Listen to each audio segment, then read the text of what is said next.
Don't sign these contracts. I now know what you are signing out there. I have the luxury of not having to. Steven Crowder, please cut the act.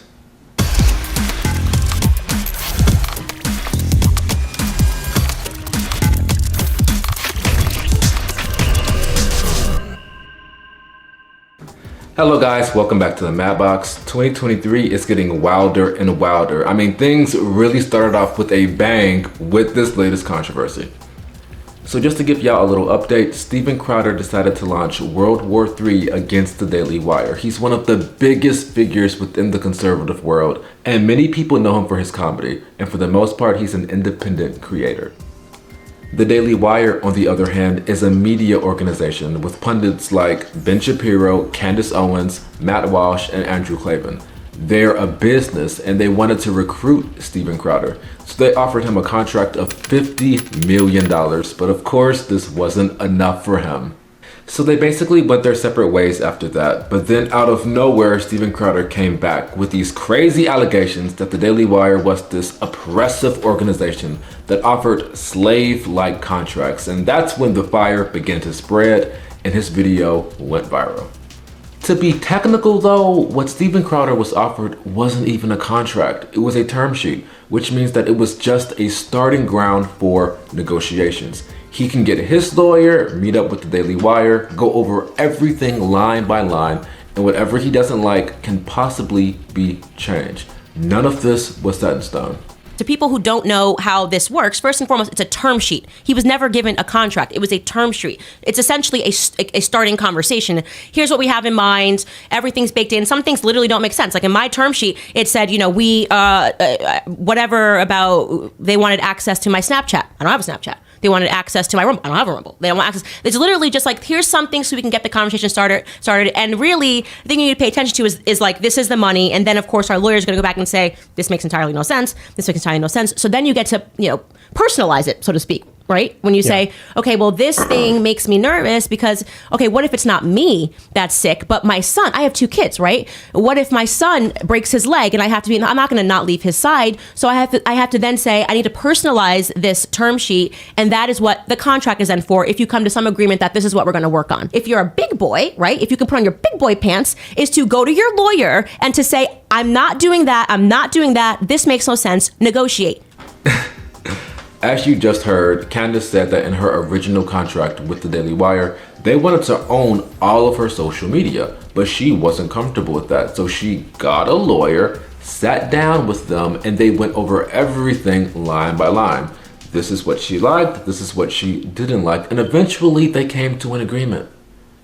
One of the biggest criticisms that Steven Crowder had was that he lost money if something happened to one of his social media accounts. To put things into perspective, most of these big-time influencers earn money through Instagram, YouTube, and TikTok. So if you work somewhere where your social media is tied to your company, obviously you're making money for your company. For example, let's say that I have a big following on Instagram so that I'm making bank. Let's also say that I have a contract with the Daily Wire that ties my social media to them. If I get suspended from Instagram, then I'm losing money. If I'm losing money, then the company I work for is losing money as well, which means come pay period, my check is going to be short. Steven Crowder feels that the $50 million over 4 years contract that the Daily Wire offered him was the equivalent of a slave contract. Really is. He's concerned about not getting paid if he ends up costing the company money through his actions, or if he fails to provide the content that he has agreed upon in the contract. I completely understand why he thought the deductions were harsh. Losing 20 to 25% of your pay does sound like a lot to some people, but like I said before, he could have gotten a lawyer, sat down with the Daily Wire and went over everything, and guess what? If he still couldn't come to a consensus with them, after all of that, you don't have to sign the contract. No one is forcing you to. They don't get deals that... They can be wage slaves for a little bit, come over and make a salary and grow their brand. They can be wage slaves for a little bit. 60 wide for a little bit. God bless the talk boy. Those things are worth like $5,000 now. It's an expensive gag. So let me get this straight. You secretly record the person you're having a private conversation with, then you go public with all of this nonsense trying to seem like the victim. The tape recording was a huge thing that rubbed me the wrong way, because at first I was on his side. I bought into the act, but that's what all this is, a huge theatrical performance so he can gain more subscribers. I just don't understand how more people don't see through this. With friends like that, who needs enemies?